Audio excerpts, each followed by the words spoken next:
Eu acordei cedo hoje, como de costume, e vi que tinha uma mensagem do Vini da Jovem Pan.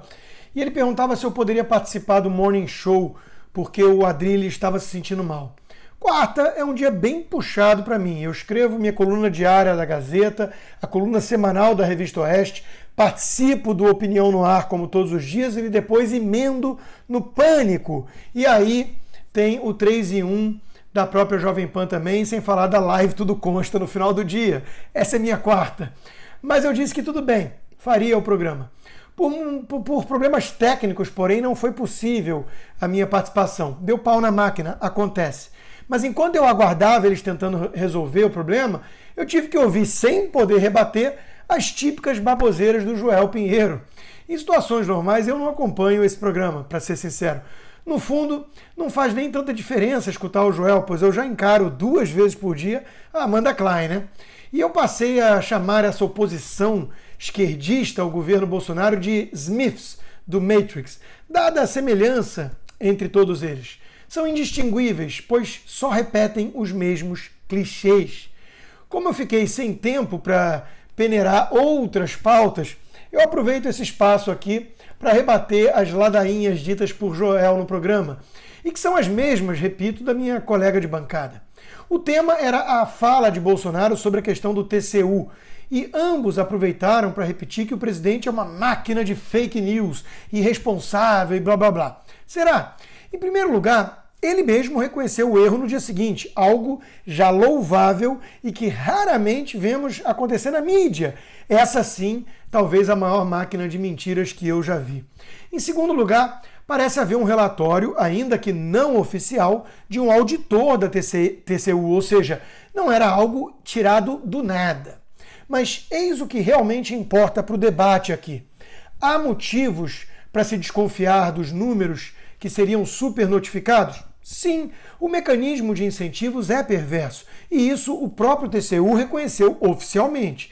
Prefeitos e governadores que inflassem a quantidade de mortes receberiam mais recursos federais, hospitais idem. No mais, todos conhecemos casos isolados, as evidências anedóticas. Não é a prova científica, sem dúvida, mas acende um alerta. Muita gente teve a causa da morte colocada na Covid e os parentes discordavam. Definir uma causa-morte não é trivial. Existe espaço para dúvidas legítimas. Afinal, morre-se de mais de um fator isolado, muitas vezes. E aqui entra o X da questão. Muita gente que morreu com Covid passou a fazer parte da narrativa daqueles que se morrem de Covid, né, de Covid. Mas existe uma diferença. Se o sujeito tem mais de 80, 90 anos, comorbidades, contraiu o vírus e veio a falecer, não parece um caso igual ao do humorista, por exemplo, Paulo Gustavo, jovem, saudável e que, pelo visto, teve mesmo complicações diretamente derivadas do vírus. Além disso, há o aspecto da testagem. Todos os óbitos colocados na conta da Covid foram mesmo testados da forma mais rigorosa? Nós sabemos que há o falso positivo em testes mais rápidos, por exemplo. Enfim, são questões legítimas para quem quer debater de verdade sobre o assunto, sem politização e consciência. Não é o caso do Joel, como também não é o de Amanda, isso está claro. Ambos só pensam em detonar o presidente para fazer uma oposição por oposição, movidos por ideologia ou outra coisa qualquer que não a busca pela verdade. Diante disso, vamos para a segunda pauta do programa deles, a CPI circense. Como podem levar a sério Renan Calheiros, gente? Aliás, faço aqui um elo com a primeira pauta. Renan trocou o seu nome pela suposta quantidade de mortes causadas pelo vírus chinês, o que já demonstra a demagogia e o sensacionalismo barato dessa turma. É tudo para jogar para a plateia com fins eleitorais. Ou alguém vai defender a sério que Renan Calheiros está realmente preocupado com cada vida perdida na pandemia. Boa sorte! A demonização da Copa América talvez tenha sido o ápice da hipocrisia nesse show de canalices. Só porque dá para condenar uma decisão do presidente é que falam em Copa da Morte, enquanto outros jogos acontecem normalmente no país. Acusam Bolsonaro de negligência criminosa por ter diminuído os riscos da pandemia, ignorando que a Argentina, com um presidente lulista que adotou o lockdown e foi elogiado por nossa esquerda e mídia por seguir a ciência, coleta números tão ruins em termos de morte por habitante e muito piores em economia. O Uruguai vacinou muito mais, e até porque é muito menor, e tem tido mais morte per capita na média móvel recente. Fatos que incomodam e por isso são deixados de lado.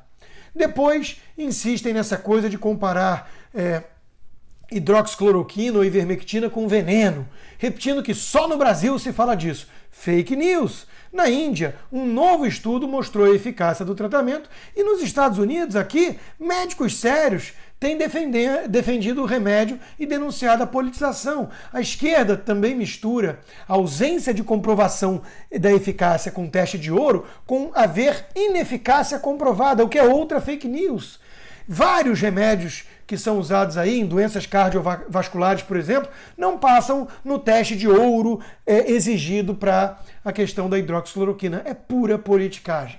Por fim, essa gente mostra-se indignada com o ministro Queiroga por não agir como um censor do presidente, como se tivesse que dar uma bronca no filho rebelde, ignorando que o ministro não é o chefe, sim o contrário. Eles não aceitam que o presidente é quem tem autonomia para montar a sua equipe. Ele foi eleito para isso. É que o presidente é Bolsonaro. E essa turma ainda não aceitou o resultado das urnas. Eis a verdade. Infelizmente, não existe ainda vacina para hipocrisia. E quem vem politizando essa pandemia de olho nas eleições é exatamente um hipócrita. Mas o público fora da bolha está percebendo e está cansado de tantos clichês repetitivos.